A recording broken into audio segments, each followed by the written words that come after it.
Well, good afternoon, everyone. This is Penny from Wisconsin Land and Water, and thank you for joining us for the third and final day of the 3-day Stormwater Management webinar series.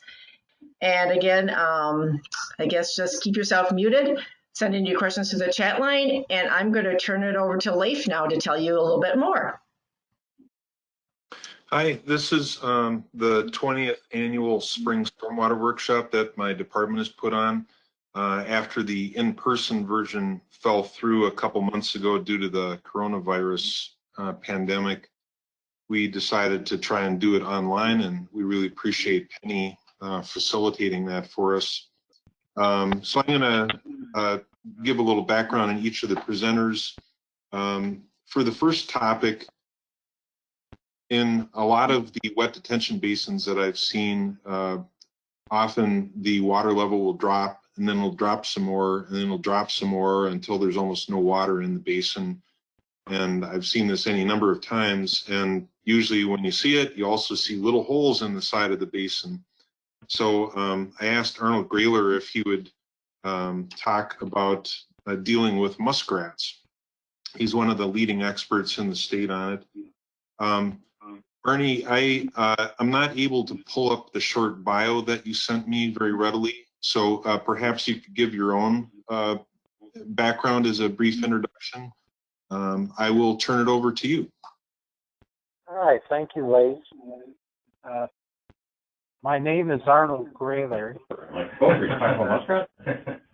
But to everybody that calls, I'm the muskrat guy.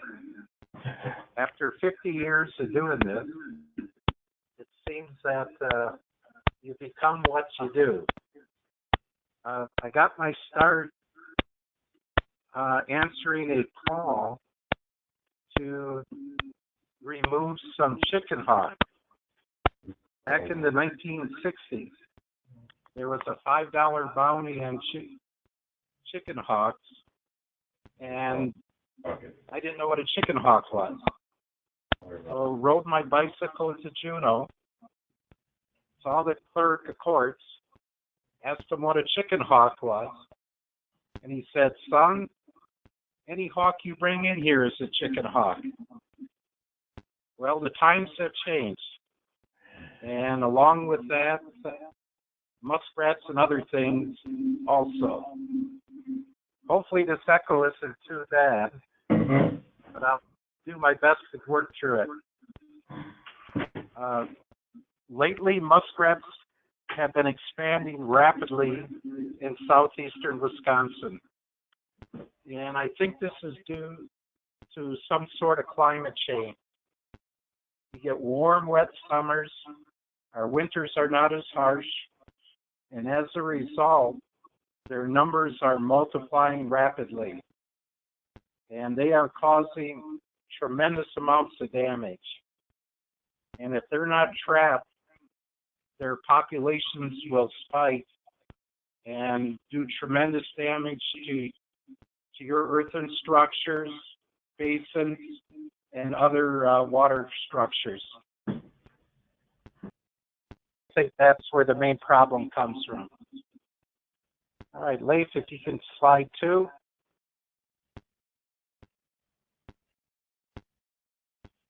A little bit about muskrats. If you don't trap muskrats and manage their population, it quickly expands exponentially. The biologists tell me that here in southern Wisconsin, they have 3 litters a year, and the young ones will be mature at 6 weeks. So 1 muskrat in the spring with no mortality will equal 72 in the fall. So there's a lot of muskrats out there.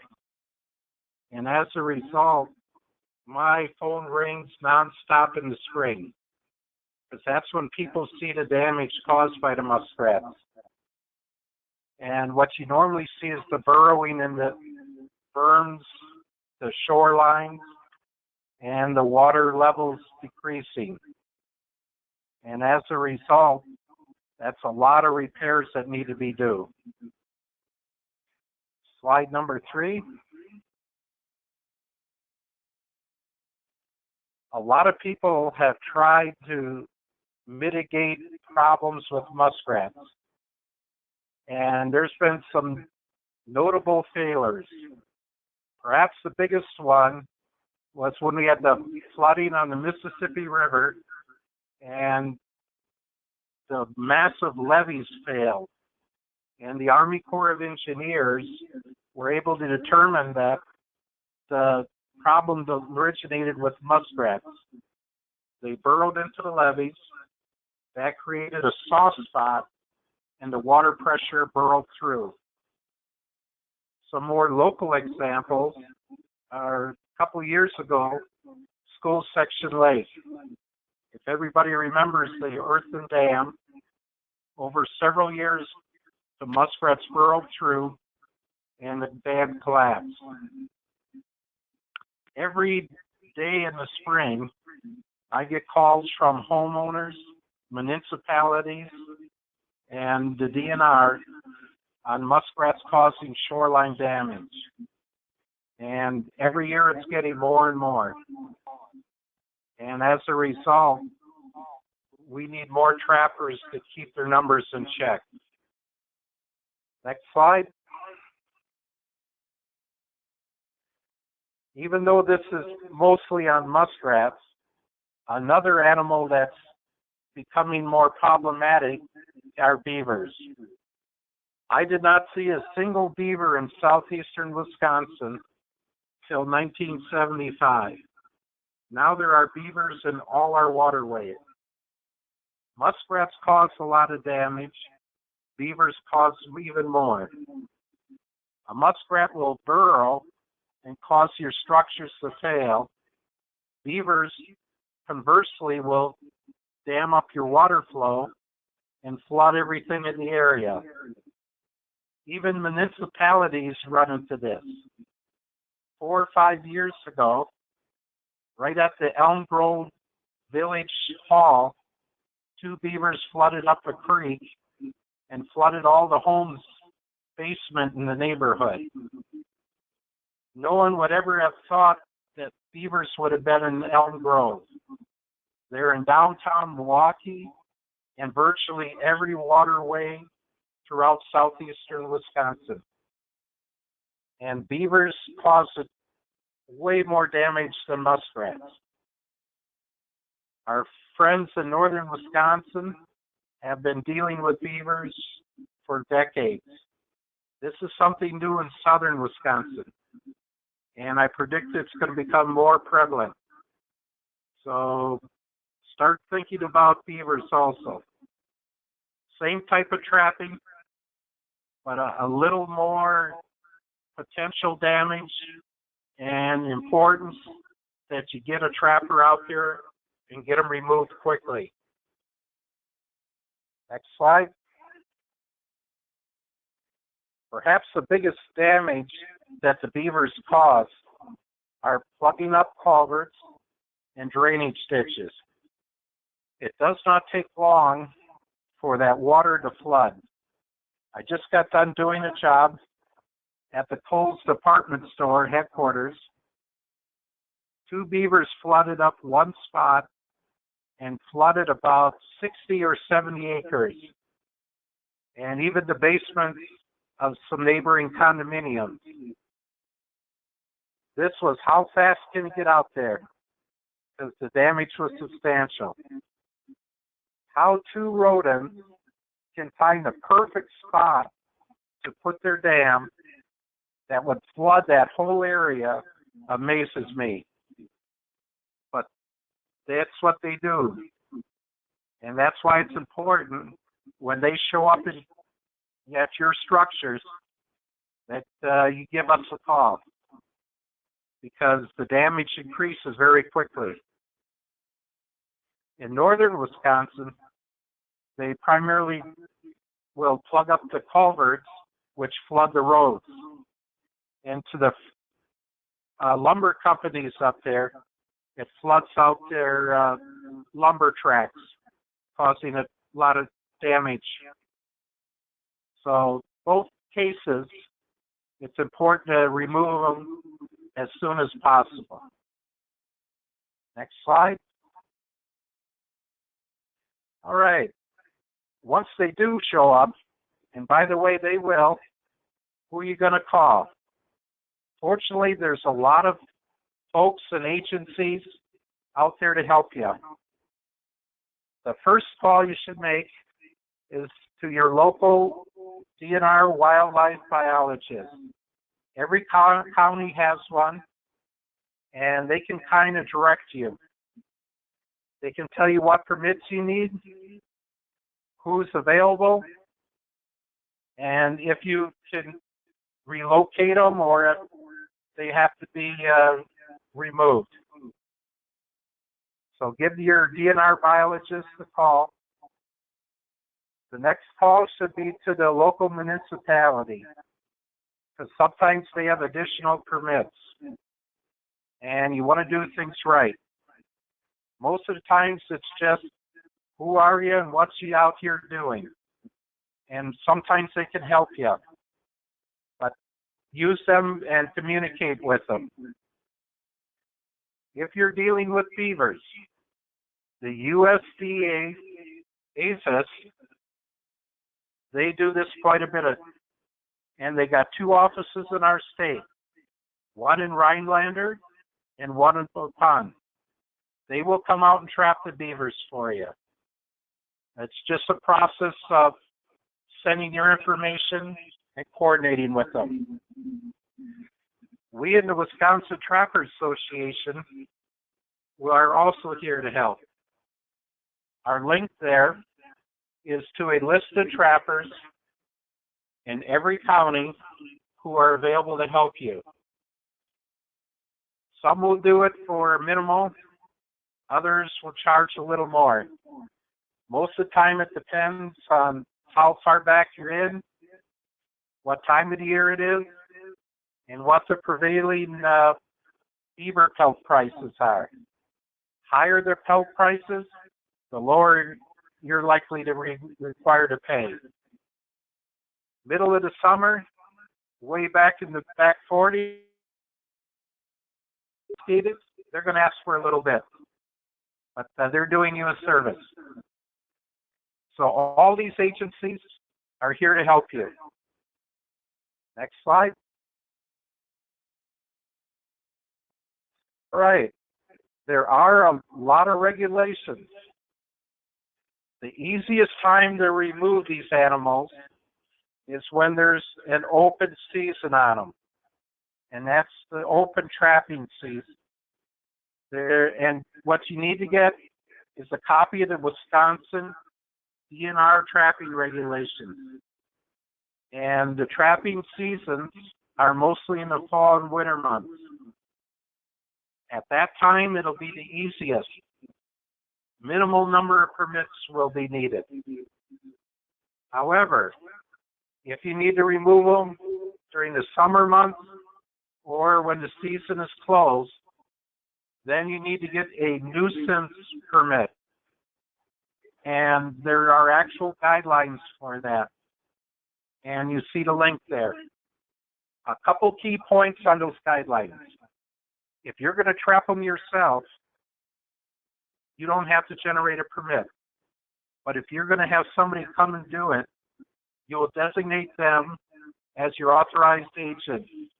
And there's some criteria that they have to abide by. The key is communicating with the DNR. They want to know what you're doing out there. And like everything in the government, there's reports. So after the trapping is done, you got some paperwork to do. But make sure you do things right. Every now and then, I hear cases where somebody just went out and did something. Instead of trapping the beavers, they end up trapping another animal, sometimes an endangered species, and they get fined heavily, both state and federal fines. So do things right.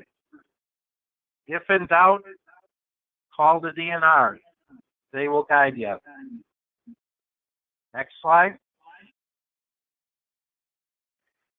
All right.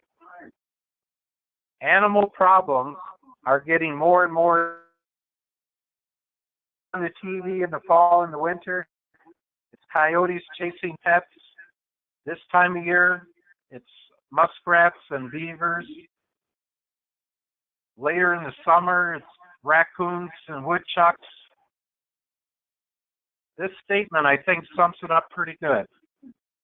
Whenever wild animals cause problems to people, pets, or property, there is a need for regulated trapping. The most effective method to mitigate damage caused by muskrats and beavers is to have a trapper remove them. There's all sorts of other methods. Put a lot of rocks, riprap, wire mesh, concrete seawalls, but if they want in, they're going to get in.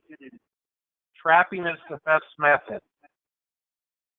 And I hope you utilize us and minimize the problems, because you're going to spend a lot of money to get your structures just right. And these little guys can destroy them quickly. Next slide. In the future, if you got any questions or need some assistance, here's my contact information. And again, don't be shy. We can help you with this. And on that note, I'm ready for questions. Ernie, in answer to the question, who are you going to call? I thought of a snappy name for a trapping business. Rat Busters? Well, any name will work, but what people remember the most, are you the muskrat guy? The kind of traps that you use, are they basically sort of like the have a heart cage traps, but they're submerged? There's a variety of traps that you can use. Whenever we're trapping in urban areas, we'll use a trap called a colony trap. Looks like a cage trap. It's set under the water, has no snapping parts, people, pet friendly, and specific to muskrat. Does a wonderful job, very effective. And I can sleep at night not worrying about catching accidental things like pets. You mentioned the DNR wildlife biologist for Waukesha County. Is that still Jason Cotter? No, Jason has moved on. It's a lady that's there presently. I don't have her card in front of me, but on that slide, it's got a link to call her directly. Okay. I'm looking at our chat line, and there's a few questions there that I'll try on you. One is, have you had any experience using water bypass tubes installed through beaver dams? They work great till they plug them up. Well, that's a pretty short answer. Let's see, there's a person that lives on a lake in Waukesha County and says there's at least one muskrat swimming by every day. Doesn't seem to be doing any damage. Should they be trapped or can they be left alone? It'll be fine now, but a year or two later, when the lawn caves in, then I think you'll wish you removed it earlier. What do muskrats eat? Is it like mainly cattails? Primarily aquatic vegetation, but a wide variety of vegetation. They like cattails, sedges, and like cabbage weed, but they can eat a variety of things. I've seen muskrat burrows in detention ponds that didn't really have much in the way of vegetation. Are they just there because it's good habitat and they go elsewhere to find their food? It could be that the retention pond is where their burrow is, and their food areas are outside of that. So they're willing to travel overland for at least a certain distance to get forage? Their home area is roughly 1 acre. Okay. Here's another question. What are the chances that offspring will return to the same area? I guess it's assuming that they get trapped and removed, or they move away but then come back again, perhaps. Well, here's where nature works against you. In the spring, muskrats instinctively will move overland, seeking new water areas. Biologists refer to this as dispersal. We call them runner rats. They'll just take off and go till they find a new waterway. So even if you trap them out, new ones will arrive. In the case of beavers, are you generally live trapping beavers, or the opposite? Now here in Wisconsin, we're rather unique. We have the option of relocating animals. You can't relocate them on a DNR property, but you have to have permission from the landowner. Other states require that they be euthanized on the spot. But in Wisconsin, we can relocate. I relocate or I euthanize, depending on the landowner. And I guess if you do relocate, I suppose there's no way to track where animals go unless you put radio collars on them, but if you move a beaver 20 miles, will it come back to the same spot, or is that farther than they would likely travel?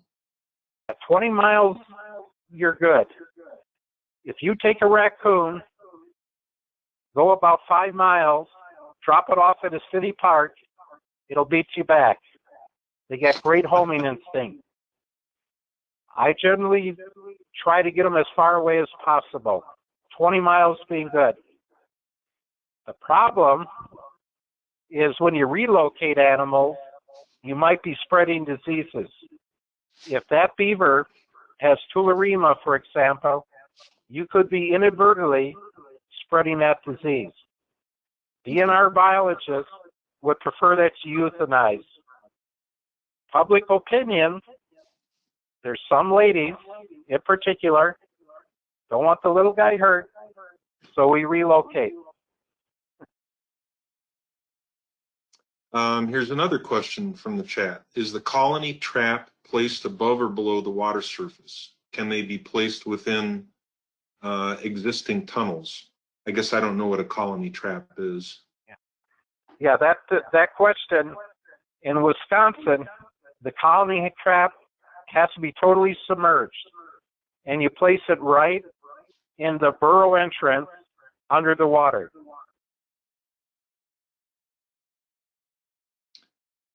And that's some sort of like a mesh basket or something? Looks like a little cage trap. Okay.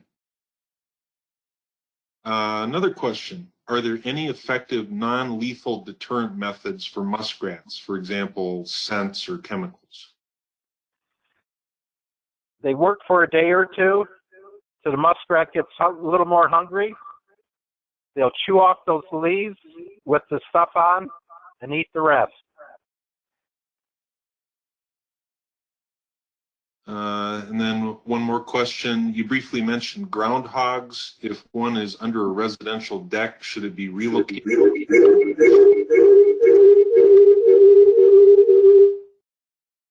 Again, that's up to the landowner. In Wisconsin, you got that option, but you got to find somebody that wants a new woodchuck. Sometimes it's hard to do.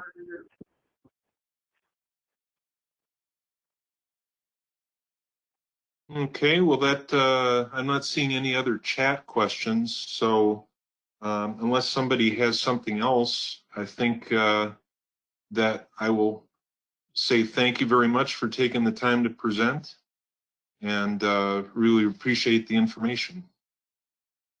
And again, thank you. Sorry for the reverb, but in the future, don't take this on by yourself. We're here to help you, and we want to see your structures stay intact. Thank you. Okay. Thanks, Ernie. Yep. All right, Penny, I think okay, so I'm off. All right. So the next presentation is going to be by Jason Martin. Jason is the Senior Ecologist in the Environmental Services Division of Aquilus Maintenance and Construction. In this capacity, Jason oversees green infrastructure maintenance, repair, and construction projects throughout the Midwest U.S., including constructed wetlands, bioswales, rain gardens, and green roofs.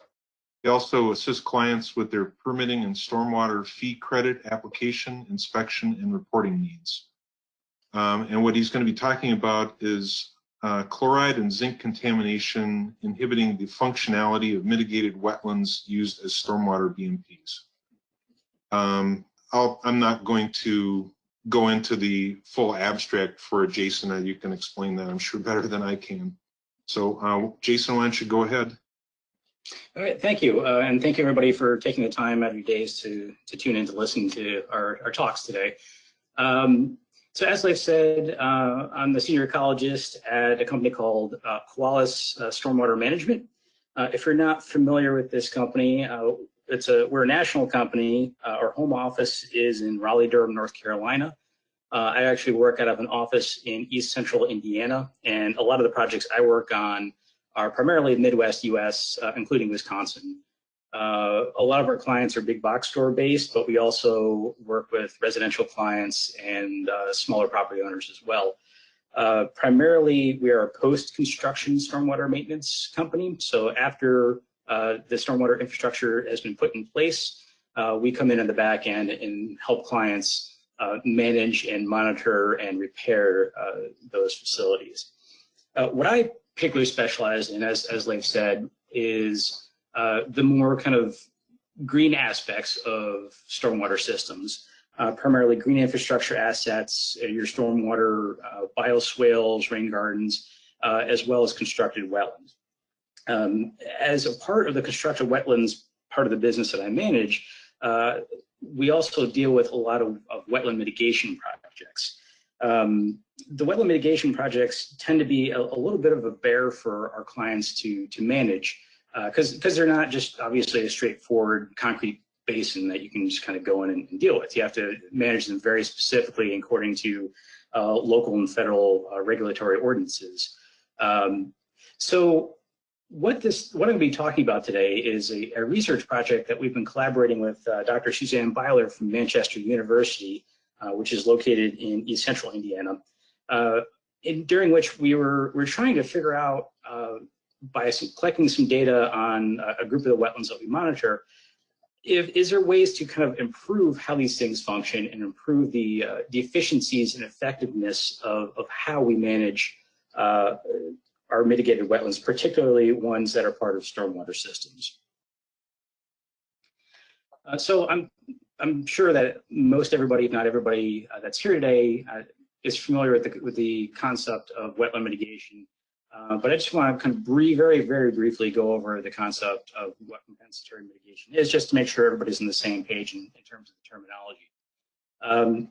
Basically, in a nutshell, if you are a landowner and you develop that land, impact an existing wetland, and there's obviously specifications on what is a wetland. But if you impact a wetland, you are required underneath the Clean Water Act to mitigate that impact by replacing that wetland somewhere else. According to the letter of the federal law, it's not just replacing the wetland, so kind of creating a wetland of the same size or 1.5 times that size. You actually are obligated to replace the functionality of that wetland. And that's a key distinction point that's going to run throughout this talk. And when we're talking about functionality, we're talking about essentially the job that wetlands do in the environment.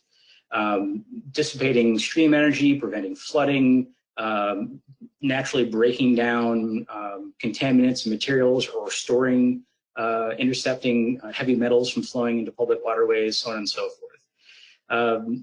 Also, according to the letter of the Clean Water Act, there's a preference for doing these mitigations, for replacing this wetland functionality essentially as close to as possible the impact site, the original impact site. And when you're dealing with private landowners, they can only deal with the bounds of their particular parcels that they're dealing with. So typically, historically anyway, these mitigations have always been located within the same parcel boundaries as the impact happened. More so these days, we're starting to go farther afield, taking advantage of off-site mitigation opportunities, wetland banks, in-fee credit purchasing, that type of thing. But those opportunities are still, relatively speaking, far and few between. So most of the wetland mitigation projects that at least we deal with are more on-site mitigation, what are known as permittee responsible mitigations. So, for example, this is a property in the northwest suburbs of Chicago, in Johnsburg, Illinois. This air photo was taken roughly, I believe, 15 years ago. All the dark areas in the middle are either standing water or wetland soil. So for argument's sake, let's just say that all those darker greens in the middle of that ag field are wetlands. So this is one of our clients, one of our big box store clients purchased this particular parcel and built this property on this. So if I go take a look at this slide, I go back one and forwards one, you can kind of see how they, through this development, built over the top of some existing wetlands. So according to the Clean Water Act, they were required to mitigate that impact.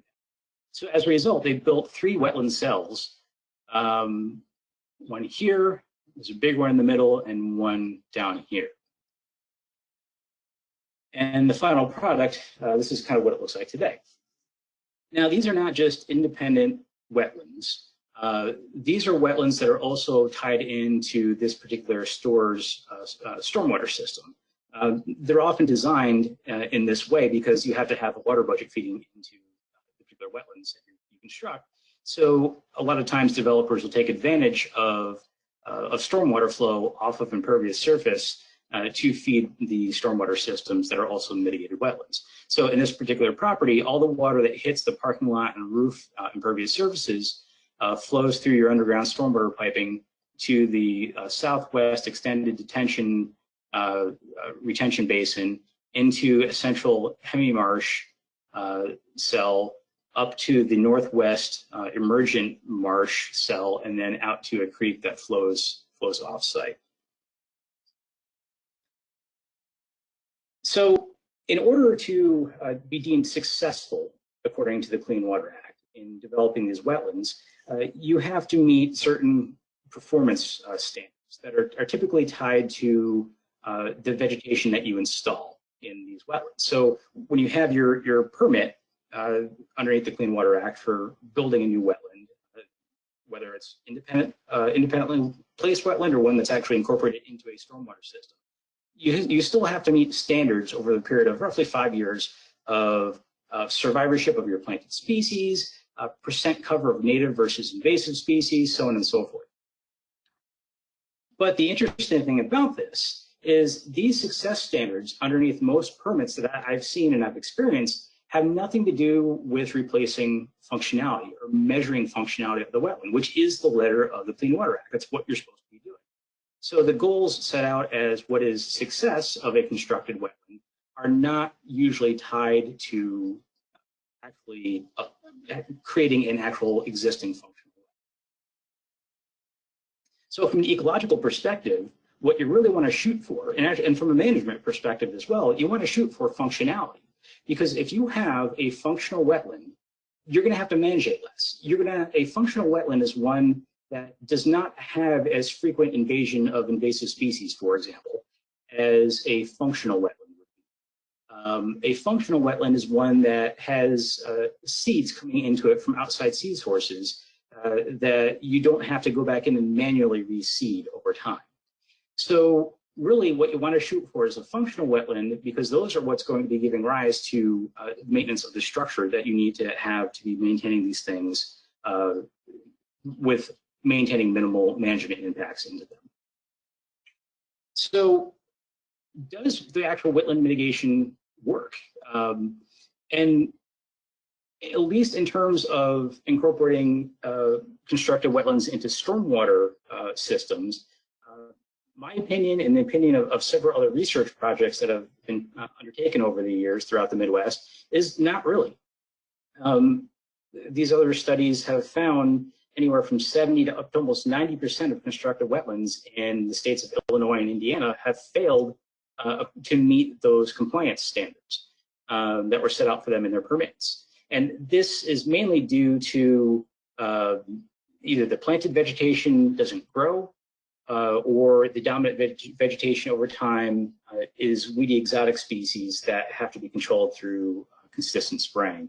And this photo and this slide is actually pretty typical of what a lot of wetland mitigations look like after 5-6 years. Most of the vegetation in the foreground here is Phragmites. It's an invasive species. There's some purple loosestrife down in the corner here.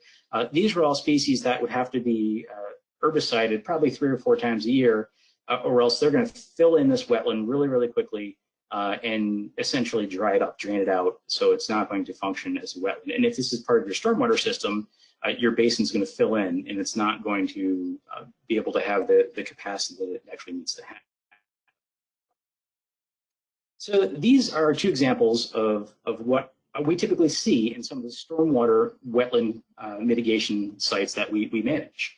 On the left is a small, this is probably a little bit less than an acre or so, maybe about an acre in size, constructed wetland in Angola, Indiana, northeast Indiana, that is directly tied into the stormwater system from this part. It's the main water flow coming in. You kind of see the curb inlets here that drain directly down into the wetland basin itself. This wetland is so filled up with sediment that it's designed to be probably about 4 or 5 feet deep. This water in these 2 remaining pools are only maybe a foot, maybe a little bit less than a foot in some places. All the rest of it's filled in with sediment, and it's almost completely filled with invasive species. On the right is another constructed wetland, and this one is in Muncie, Indiana. That inlet pipe is tied up to the parking lot, which is right up on top of the hill you can't see here. There's repeated incidences at this particular site of illegal dumping of various chemicals, soaps and other things, detergents. This is after one site that we noticed where all this bubbly stuff in here is detergent from somebody dumping it. The phosphorus and nitrate from this illegal dumping has caused repeated eutrophication and algal blooms, which these things happen repeatedly over successive weeks. Algae sinks down to the bottom, creates this really thick layer of muck, and this one is gradually filling in as well. So these are not functioning as functional constructive wetlands, nor are they're getting ready to actually fail as functioning as stormwater assets. So when you're thinking about this concept of a functional wetland and what do you need to have a wetland actually working as it's supposed to, and how are these things supposed to be functioning as stormwater assets, the context is really key to be considering this from a management perspective. And to demonstrate what I mean by this, in this photo, this looks like a pretty nice pond. There's some trees around it, and there's one patch in the background of some invasive Phragmites, but for the most part, it looks like a pretty nice place to be. However, if you zoom out and look at the context of this pond, this is Center Pond in Central Park. It's that pond up in the middle of the green space in the middle. Because the context of this particular natural area, quote unquote, is a highly urbanized landscape, the capacity for this area to function as a natural, self-sustaining natural area is relatively minimal. Because it's in this context, from a management perspective, you have to go in and highly manage this area. Whereas if this pond was in the middle of a forested landscape, lots of other natural areas around it, you wouldn't have to manage it as intensively as you do in this particular circumstance. So in terms of the constructed wetlands that we manage, the landscape context that we primarily deal with are ones that are in urban centers, as in Chicago, Milwaukee, those types of places, and in the highly agricultural landscapes as we occur in the Midwest, which you can kind of see on the right So the hypothesis that we came up with for this particular project was that constructed wetlands we propose in natural landscapes have a greater ecological functionality than those in urbanized and ag landscapes. And that this functionality would be reflected in water and soil chemistry conditions, overall vegetation conditions, and macroinvertebrates, or the insects that are, the aquatic insects that are residing in these wetlands. And we picture those as being a proxy for kind of all the natural living biota in these particular areas. And the key from a management perspective to keep in mind is you really want to nail this concept of ecological functionality, because if you have a functional constructed stormwater wetland, you're going to be meeting regulatory compliance more quickly, maintaining that regulatory compliance over time, and reducing long-term management inputs and costs. So this study, we had 19 study sites, 19 constructed wetlands throughout 4 Midwestern states here that we studied in 2017 and 2018. All these were over 5 years old. All of them had been deemed successful underneath the original permit requirements. So we went into these wetlands to see if they were still functional and to see how that functionality compared to their landscape contexts. So around each one of these wetlands, within a 2-kilometer area, we measured all sorts of different parameters. Basically, how much forest was around it, how much ag was around it, how much developed area was around it, how much natural wetland was around it. And as a check of, just to make sure we had a variety of conditions, we just plotted out on the bottom axis of these charts are each one of the individual sites. They're just kind of initials that represent those. And for these 3 parameters, the natural area, developed area, and agriculture area, there's a pretty decent gradient of site conditions, so we can actually accurately test that. Within the wetlands, we collected a variety of parameters as well on soil chemistry, water chemistry, vegetation composition, and then again, the macroinvertebrate species diversity and species composition as well. We plugged all these numbers into some statistical modeling software, and I'm just going to quickly go over some of the more interesting, I think, and significant results. So when you look at the zinc and chloride content in these stormwater wetlands and compare those to how many species of aquatic vegetation are in them, for both zinc and chloride, the more zinc, the fewer species that you have in those wetlands as well. And the interesting thing about this is regardless of if these wetlands were planted, how they were planted, and how many species went into these wetlands originally if they were actually planted. So this turned out to be a really strong signature. In terms of how these chemicals compared to macroinvertebrate abundance, basically the same patterns held. There were patterns of the more zinc that you have, the fewer macroinvertebrate species that you had in there. And this actually showed up more precisely in the chloride concentration with individual taxa. So the amphipods, these little scud type things in the upper right-hand corner, and mayfly larvae in the lower right-hand corner. The more chloride there was in these wetlands, the fewer of these organisms that were in there. So when you look at the chloride and zinc and think about where they're coming from, roughly half of the wetlands we looked at were ones that were fed directly through stormwater runoff, and another half were just kind of naturally occurring that got their water through rainfall or just overland sheet flow. When we parsed out the chloride concentration and zinc concentration, split it out between parking lot fed and natural wetlands, there's a pretty striking difference here. The parking lot wetlands had way more concentrations, way higher concentrations of chloride and zinc, and likely due to de-icing agents for the chloride. Primary source of zinc in runoff coming from parking lots is mainly going to be brake dust and tire dust. Looking at the wider landscape parameters now, the bigger scale setting of where these things are sitting. Also, some interesting results emerged. So this is looking at the percent of developed area, so how much urbanization is within the kind of surrounding landscape around these wetlands. And what we see is the more developed area there is in the surrounding landscape, the fewer species of aquatic vegetation are present, whether you're looking at specifically obligate wetland vegetation or even more specifically submerged aquatic vegetation species. And conversely, if you look at how much forested area is in that surrounding landscape, the more forested area you have, the more aquatic vegetation you have. And again, as with the previous slides, this is regardless of how and if the original wetlands were seeded or planted, completely independent of that. So what does this tell us?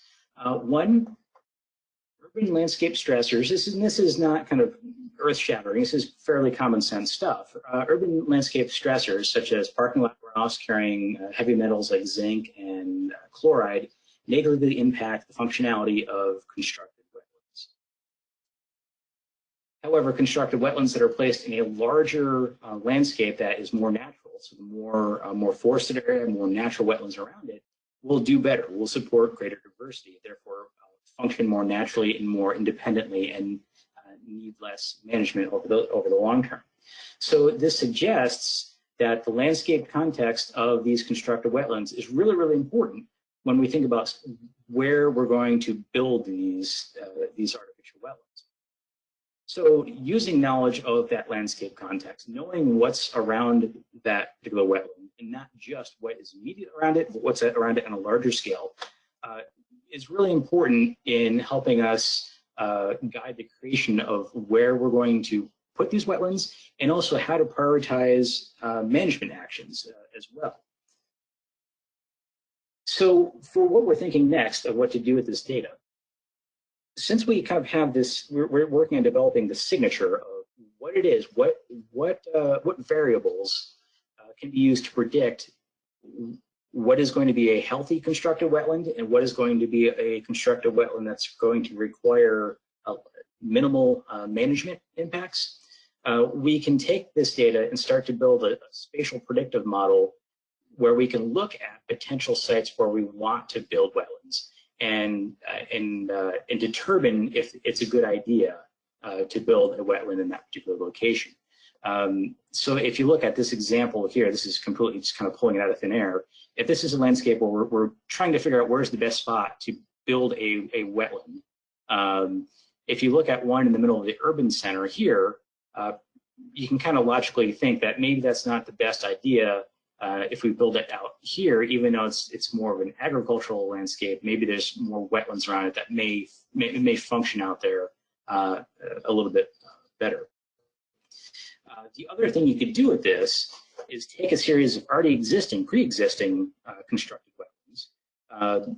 And this is especially true if we're talking about ones that are already in stormwater systems, or they're there specifically because there's nowhere else to put them because they have to be part of the stormwater system.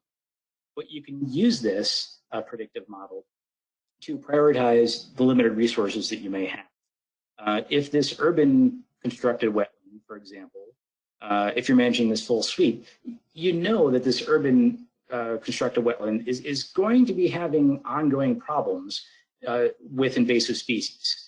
So if you have a limited amount of budget for managing invasive species, maybe you want to concentrate your effort over some of these green sites or yellow sites because you're going to get more bang out of your buck, and you can kind of let this one go a little bit more because you're really kind of fighting a losing battle by managing it on that particular site.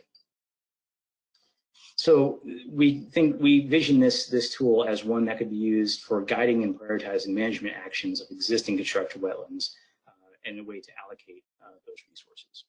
So that kind of in a really brief nutshell is kind of what the project that what we're doing with this project and what we're hoping to accomplish.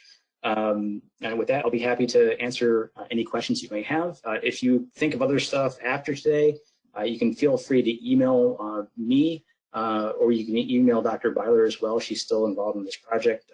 Both of us would be happy to talk about how this may be applicable to your particular situation. So with that, I'll be happy to answer any questions that you might have.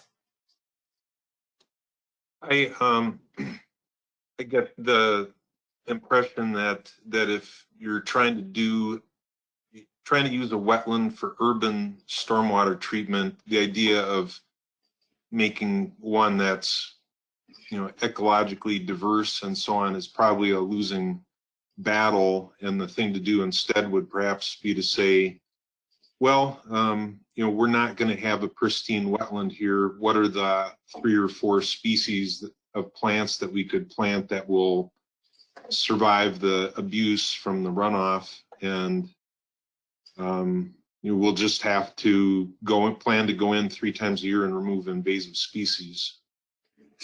Yeah, I think that's right, Leif. I think that doing constructed wetland as part of a stormwater treatment system, I think that's a great thing. I don't mean for this data to be used to prevent that from happening at all. I think the important point of this, though, is to set appropriate expectations when you're doing that. Certainly selecting hardier species, species that are capable of removing chloride and heavy metals, uptaking those things is great. I think it's important, though, as when you're undergoing wetland mitigation projects, to be able to have tools under your belt where you may be able to have discussions with regulators to say, you know, look, we understand we're responsible for doing mitigation for our impacts. However, if we are required to do that on this particular site, given that this site has all these urban stressors around it, you know, perhaps that's putting some sort of undue stress or undue pressure on us. What if we are allowed to do our mitigation somewhere else? That's going to be a lot more likely to succeed in terms of replacing the functionality of that wetland, which is the original intent of the law in the first place. Sure. One thing I've read or seen was comments that wetlands specifically intended for urban stormwater management may actually wind up exporting phosphorus, and in order to reduce phosphorus export, it's necessary to harvest, you know, some of the biomass that's in the wetlands on perhaps an annual basis. Mm-hmm. Does that ring any bells with you? And if so, do you have any thoughts as to what kind of vegetation you could plant in a wetland like that would survive being harvested annually? Yeah. So wastewater treatment plants use that approach fairly often. Cattails are the first one that come to mind, which is funny because when you're doing a natural wetland management, typically you want to be away from the cattails altogether. But cattails, because they grow so quickly and they're really, really good at uptaking those, phosphorus in particular, that's a primary growth nutrient for most of the aquatic vegetation. However, if you leave your cattails or whatever plants you're using to uptake that phosphorus, when they die off, they're just going to release that phosphorus back out into the water again. So if you're actually using that as a way to essentially filter out the phosphorus, you do have to harvest that stuff out on an annual or every other year basis, and dispose of it properly, burn it, or whatever you're going to do. So yeah. And harvesting would have to be like end of season or before the beginning of the season, growing season? Yeah, I would probably late fall, early winter. Is that what I would say? You know, you're in Indianapolis, I believe, right? In northeast of Indy, just a little bit, but yes. Okay. Do you have the narrow-leaved versus broad-leaved cattail? I believe is it the narrow-leaved cattails are native, broad-leaved are invasive?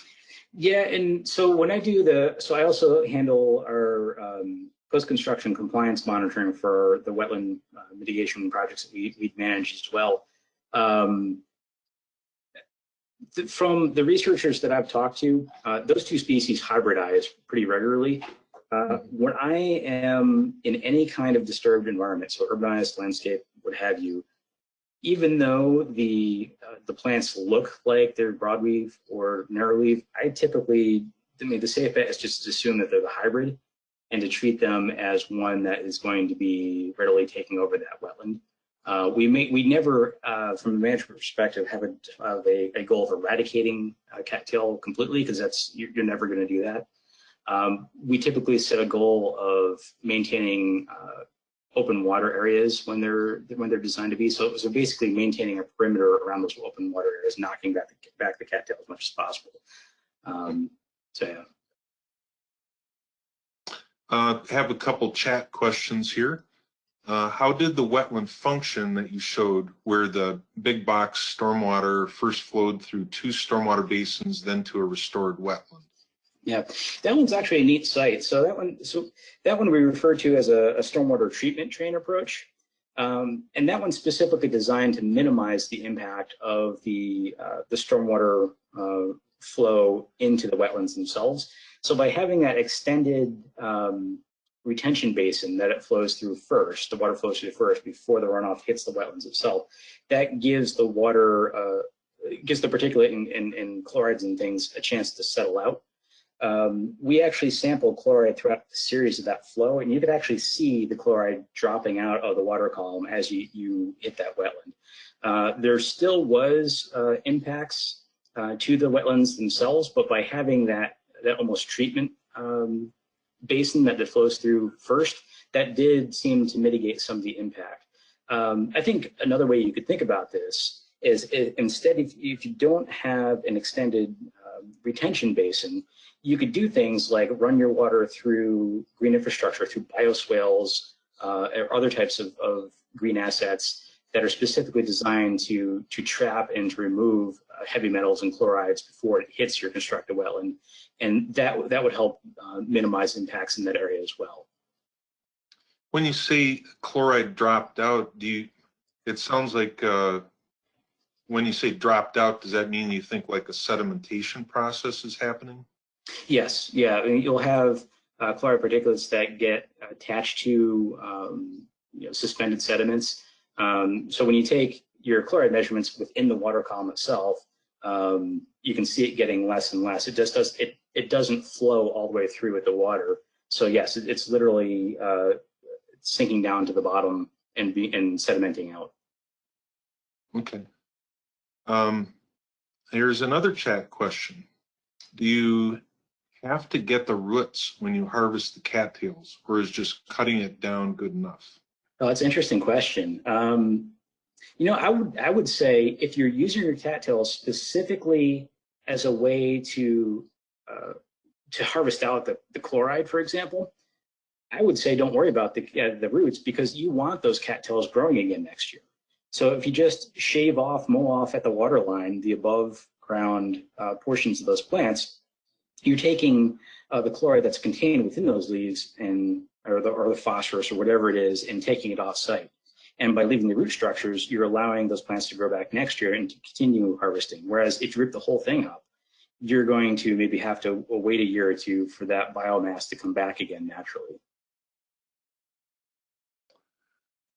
And cattails are perennials, I assume, right? Yes, yep, that's correct. Okay. All right. I'm not seeing any other chat questions, so I guess really appreciate your joining us from 2 states away. No, my pleasure. All right, and I don't have to wish you a safe return home, because that's where you are already. Yeah, thank you, everyone. Yeah, thanks very much, Jason. All right, next up is John Lindert. John's a civil engineer serving clients in Wisconsin, Illinois, Iowa, Indiana, Ohio, and Kentucky, whose career is focused on stormwater quality and quantity planning, analysis, design, green infrastructure analysis and design, sustainable design, floodplain analysis and mapping, stream bank and natural area restoration analysis and design, and park and recreational facility design and planning.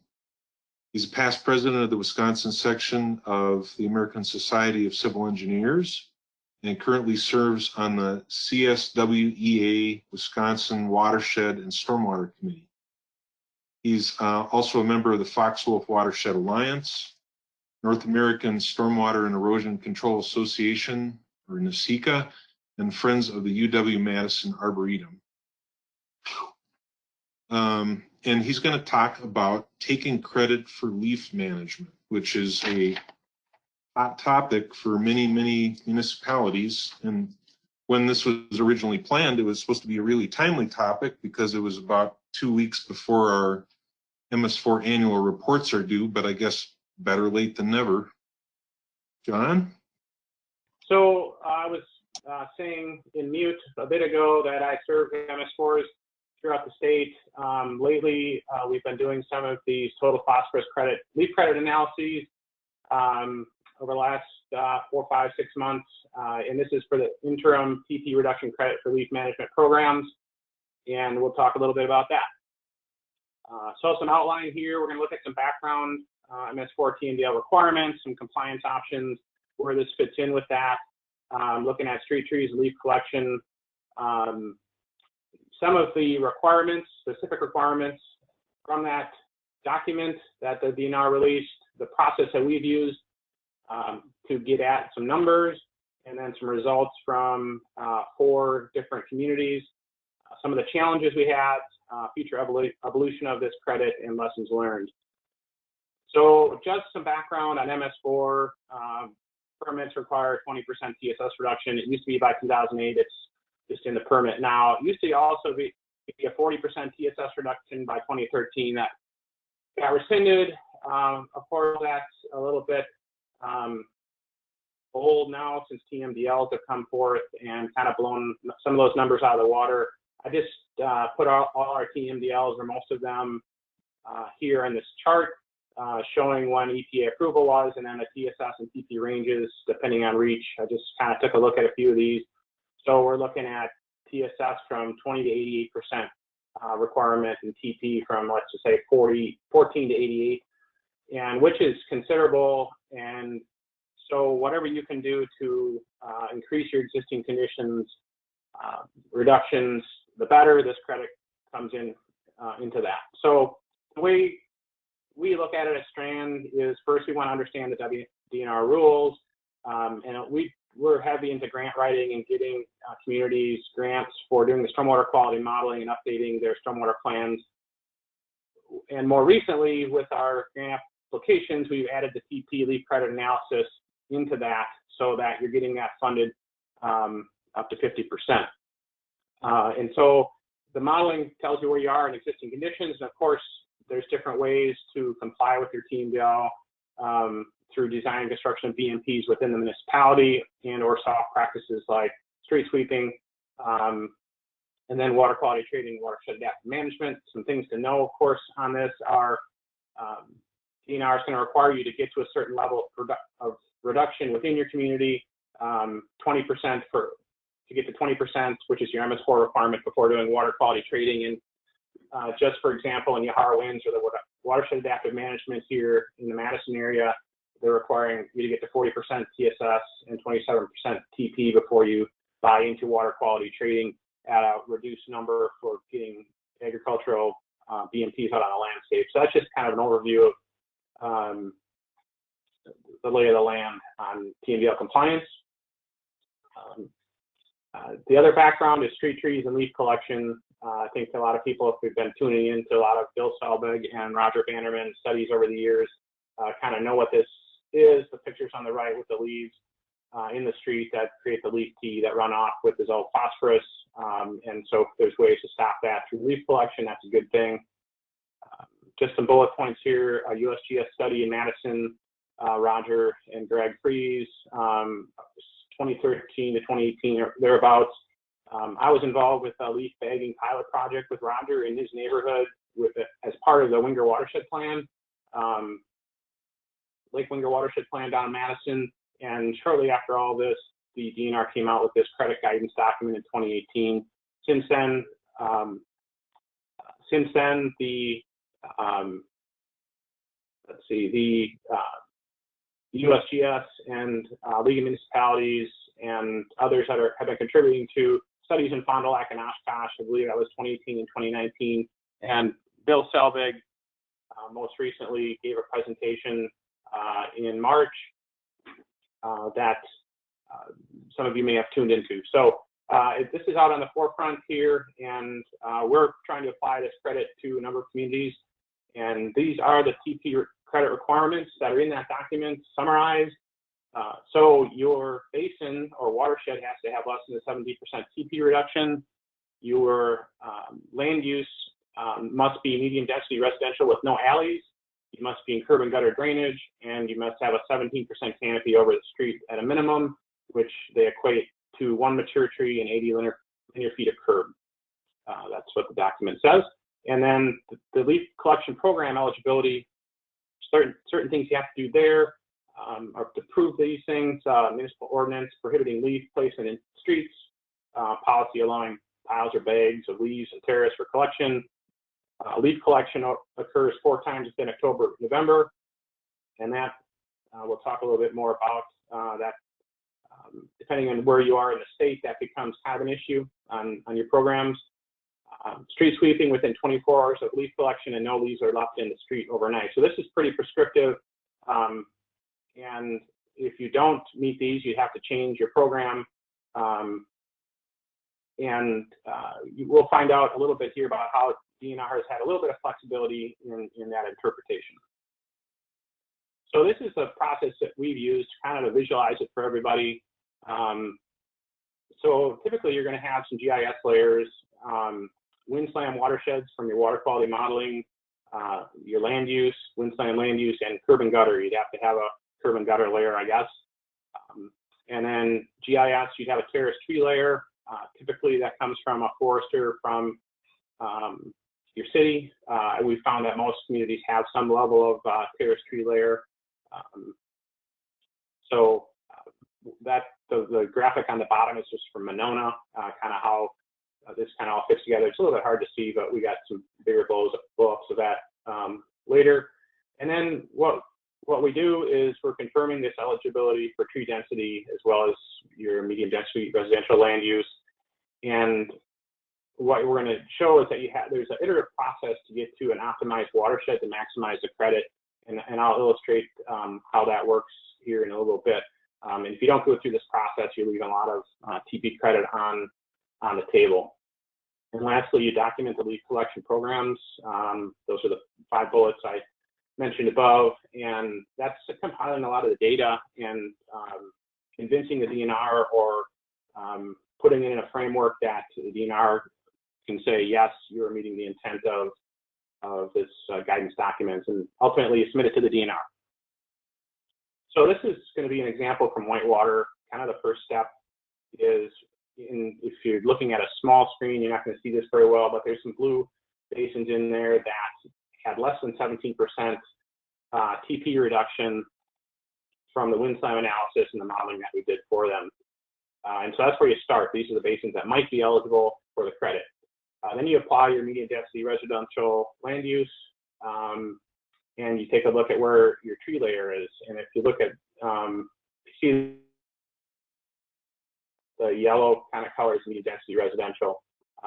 And so you bring all this stuff together, and I would say this is an initial eligibility, and it would make you think you've got all kinds of areas that are eligible, and you could get a pretty sizable credit. However, once you start applying this criteria, that whittles it down a little bit, and so we have what's shown here. You see less trees and less basins, but that's where we had to home in on then to get this credit. This is just an initial credit calculation spreadsheet. So on the left, we've got the basin, and column 4 from the left is number of trees per 80 linear feet. So you got a basin and number of trees, and if this is over 1, then you get a credit. And if you drill all, you can see that there was only, through an initial cut, we could only get 3.67 pounds of TP. And so what's happening here is that the basin is too big, and you don't have enough trees to get this density of 1 tree per 80 lineal feet. And this is an example of the issue in general, and it's just about with any basin you're going to have this issue. What you want is to have more than 1 tree per 80 lineal feet of curb, and so this is a basin in blue that we start out with, and you can see the basin's pretty big, and you have trees that are kind of down in the southeast corner of it.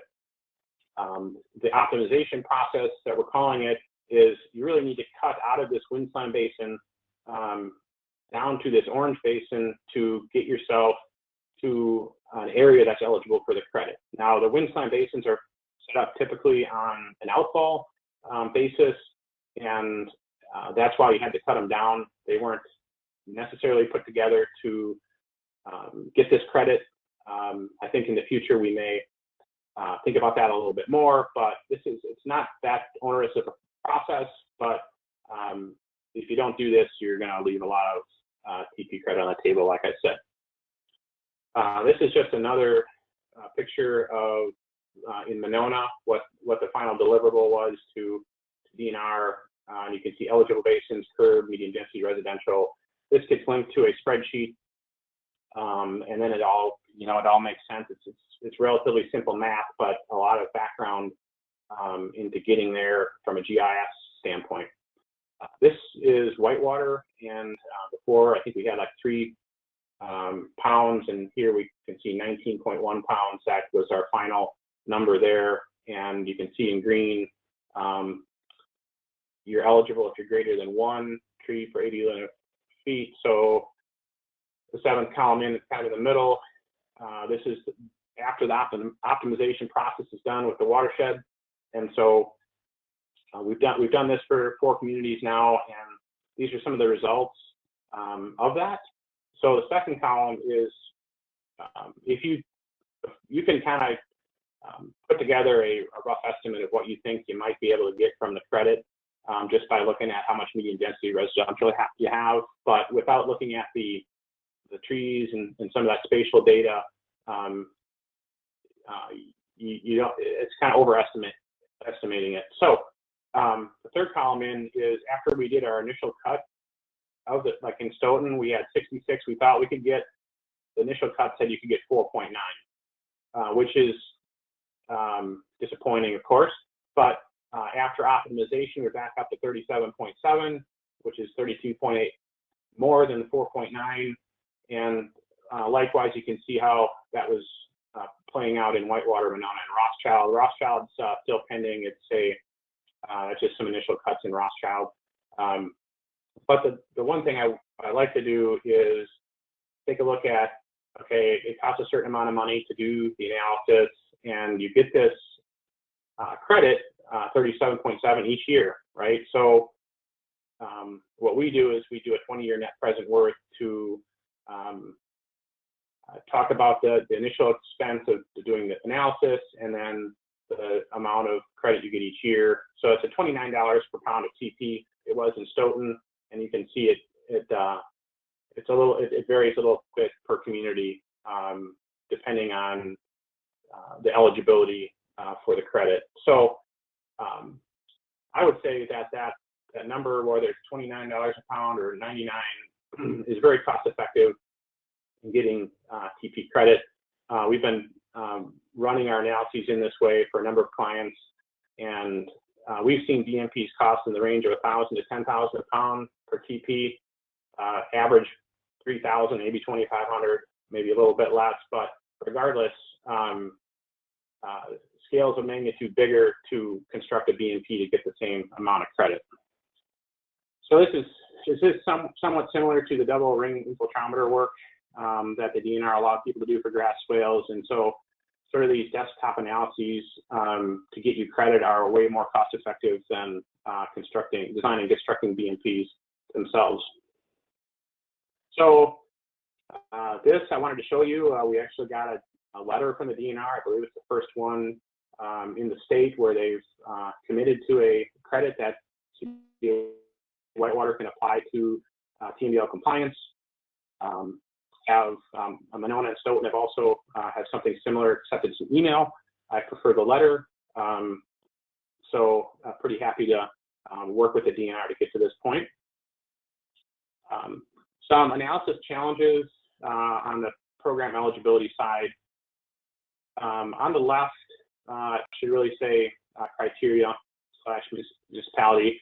On the left column, they require you to do leaf collection 4 times in October and November. So these are the carte blanche requirements from the credit. Street sweeping within 24 hours of collection, no leaves in the street overnight. The last 2 are more just informational.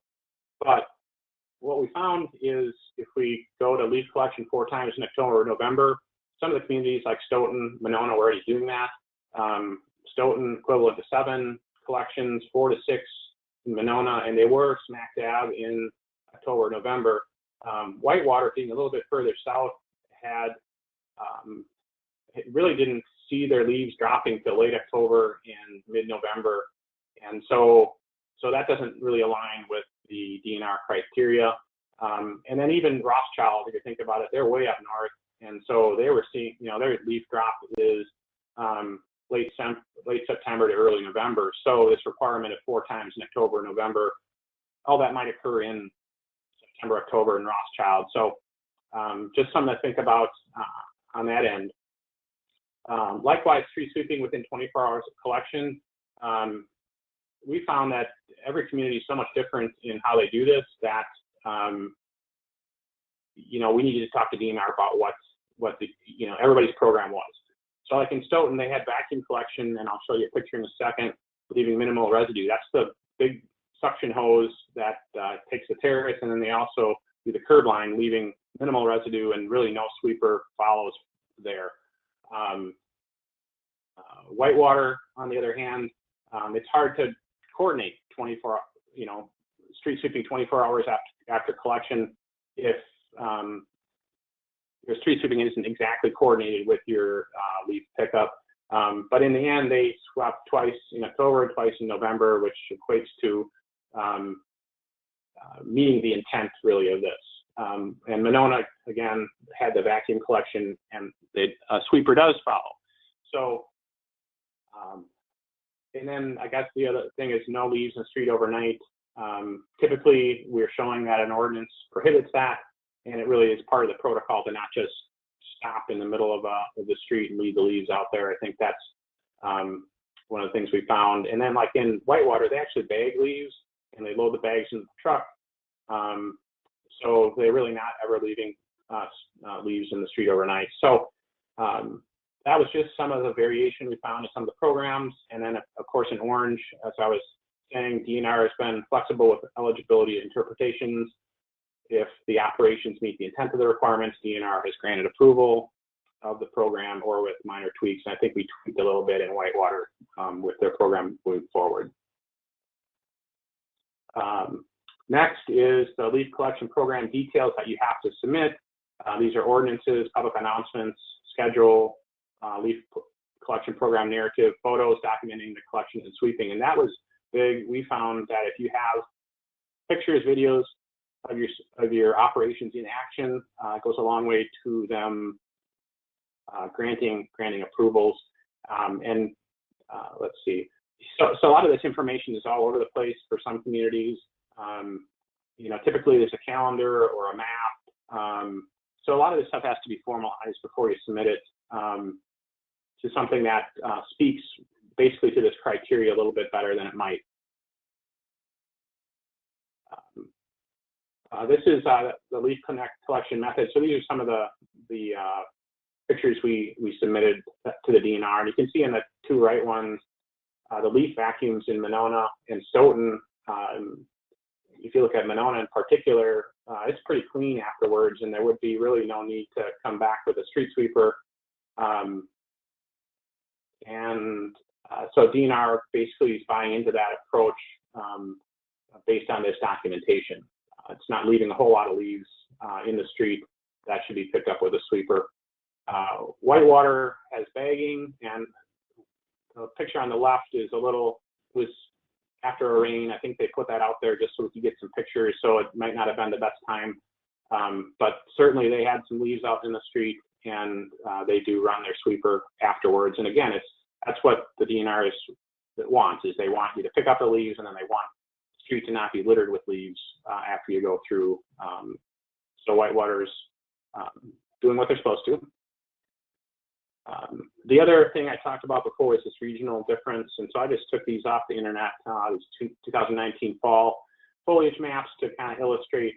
If you looked at the left, or September 28 up in the Wausau area, you're at partial peak for your leaves, and by October 26, you're past peak up there, as you are further down in Wisconsin too, but not all the way down. And so it just highlights the issue of when do you collect the leaves, and how does this credit calculation or credit requirement of 4 pickups in October and November align with the regional difference here of being up north and it's colder, and being down south and it's warmer, and the leaves fall at different times. So Amy Minzer has been listening to that issue, and she understands that it's an issue, and so they have been flexible on this timing, and I think will continue to be moving forward. And maybe it's a modification to this credit at some point in the future to at least acknowledge the regional difference. Another one I just wanted to give a picture of is, of course, snow really can wreak havoc on the operations. Is any of you that do these pick up the leaves know, and so just that's acknowledged as well. And let's see, lastly, no, I got one more. The future evolution of the TP credit, and Bill Selbeck talked about this a little bit in his presentation, and talking to Amy Minzer as well. Some of these things are forthcoming. I'm not sure when, is that you could get an additional credit for weekly sweeping during pickup. They plan to expand eligible land uses, potentially single family and multifamily res. And they want to determine the impact of leaf collection on downstream wet ponds. And by taking out this dissolved phosphorus, as your wet ponds perform better, things like that. And I think percent tree canopy versus terrace trees might be a thing in the future. And on the bottom right, I have a picture of City of Madison's tree canopy layer that their urban forest task force commissioned. And so layers like this can help, I think, with this credit too in the future, though at this point we're using terrace trees because people have that data. Lastly, the League of Municipalities has convened the MS4 Leaf Management Study Advisory Group to look at where future research might go and how that might happen, and looking at interest in continued research, what would be the focus of that research, and then willingness of communities to contribute dollars. And of course, I think it's been good to date, and I think putting more money into this type of research can expand this credit and hopefully help with further help with TMDL compliance. So from a lessons learned standpoint, I think manage expectations of this credit is one thing. I showed the chart before of, you could, initial thoughts would be you could get a really big credit, but this iteration is necessary to maximize the eligible area, and it's a little more complex than you might think to get to an optimized number that really maximizes the credit. I would say that you should collaborate with DNR to explain your municipality's programs. What we have done is have a meeting with the DNR to explain the programs and how we think the city is eligible, and so that has gone a long way to helping us out.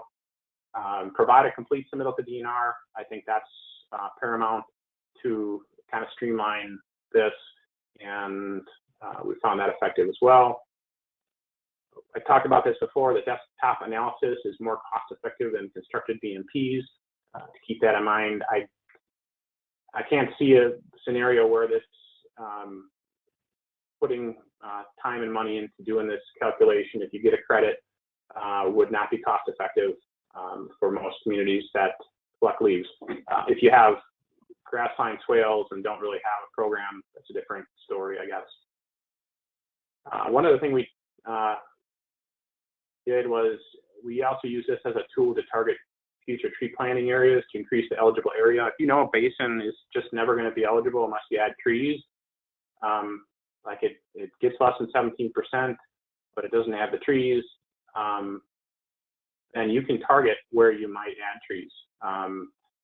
And so that we thought that was kind of an interesting takeaway from this. And then in Stoughton and MS4, we worked with Eric Rorkvet because they had some needs to kind of move TP reduction around in reaches. And so he confirmed that an MS4 can internally trade TP leaf credit from upstream reach to downstream reach using a 1-to-1 trade ratio without formal water quality trading agreement. So that's a great thing as well for those that are in a similar situation. With that, that completes my my talk, and so open it up for questions. John, my recollection is in Bill Selbig's most recent presentations, he talked about how the species of tree made a big difference in the resultant phosphorus loading. Does that ever factor into any of these calculations, or is it basically just density, number of trees, etc.? Yeah, at this point it's density and number of trees, and I guess I didn't put that up here, but that's something I'm not sure where that's going to exactly go. But I know Bill's thinking about it, and all his, he's done tests on leaching of different leaf types and tree types. But at this point, no, we are not getting into type of tree, and the credit doesn't require it. Could they include that in the credit at some point? Sure. It's, then it becomes a big time data issue of you got to know what type of trees you have out there, and so it would add another level of complexity to the analysis. I know a lot of municipalities have that data. They've got tree inventories that not only have the species, but the size and health and all kinds of stuff. Yeah, you're right. That's true. You could probably tease that out pretty easily if it's available, right? And a lot of times actually it is. We didn't have to use it here because there's nothing in the credit at this point that would say you get more or less for a type of tree. But in the future, sure, that if that would help you out, I think it'd be worth if it's a simple GIS analysis with existing data, that would be somewhat simple to do. Here's a chat question. Do the communities that vacuum leaves prohibit raking of leaves into the terrace area by homeowners? The leaf volume in the photos appears to be very minimal. Oh, I mean, those are representative photos of just one snapshot in the community. No, I mean, they want you to bring the leaves out, like in Stoughton and Whitewater. They want you to bring the leaves to the terrace area, but not into the street. So, so that's, otherwise they only have so much reach on that vacuum, right? So, so yep. The vacuuming leaves has got to be extremely labor intensive because the capacity of one of those sweepers is, I don't know, what, maybe 10 cubic yards of material. You could have 10 cubic yards of leaves in like 3 lots. Yeah, I don't necessarily have anything to do with the operations. These communities have found the operation to work for them. I know Madison does things a lot different, where they pull the leaves out with a Jeep or a vehicle and push them in such that they get them into a garbage truck where they can pack things. So everybody's got a little different process. Could those be optimized? sure. But I think most communities have settled on something that seems to work for them. So I think they're always looking for a way to improve that. When you went through your optimization slides, you know, it was very kind of gerrymandered looking. Does where, you know, it looked like, you know, one part of the street would be included in the analysis, but the next would not. When in that situation, it would be correct that, well, you know, they've got a sweeping program that's just continuous through the streets. These are just the parts that you're taking credit for because they meet the threshold. Yeah, that's a great point. Yeah, I mean, you are getting credit for what a credit says you get. There's continuing on down the roads that aren't getting credit. They're not like stopping at a cul-de-sac because they don't have any trees there. Or the adequate number of trees. I think they're still going through, by and large, through the entire city where they know they got trees anyway. You could have a second career drawing electoral district boundaries. Well, right. I mean, we just call it optimization. I didn't really want to go gerrymandering, so. In these communities, I think most of the results you gave were basically in annual pounds of removal. Just out of curiosity, what did that do as far as meeting their percentage goals go? You know, like, did it take them from 25 to 29%, or was it from like 25 to 45%? Yeah, I would say it was more in the single digits of percent. I was going to get that information last night, but I forgot, but or didn't have time to do it. But it's not a cure-all, but it certainly is a great step in the right direction versus having to pay for BMPs for that same incremental amount of pounds per year. The cost per pound you were giving was like for leaf collection, I think was in the like $30 to $90 per pound range. Yeah. What for ag practices, do you have any clue what the range on that would be if you had a trading program? Is that kind of the same range, or would that be a little lower? Well, watershed adaptive management in Madison area anyway, through Madison Met, they're charging out at about $48 to $50 a pound through a pretty extensive program working through the county. And so, yeah, that's one example. I think if you are embarking on a water quality trading plan on your own,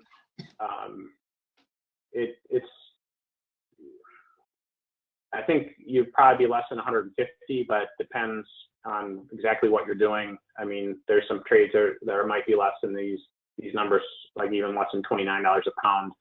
It just depends how much, administration there is, what type of program you have, and length of your agreement that you have with the farmer and things like that. So this is approaching probably water quality trading type of numbers with ag in the ag community by just doing this type of analysis. So hopefully that answers your question. Sure. Yeah, here's another chat question. Does the dollars per pound in your chart only consider cost of modeling or also cost of leaf pickup and removal? Oh, no, it's just basically the cost to do the analysis. It doesn't, they're already doing the leaf collection, so we didn't add that in there. No, that's an ongoing program. It's just cost to do the analysis.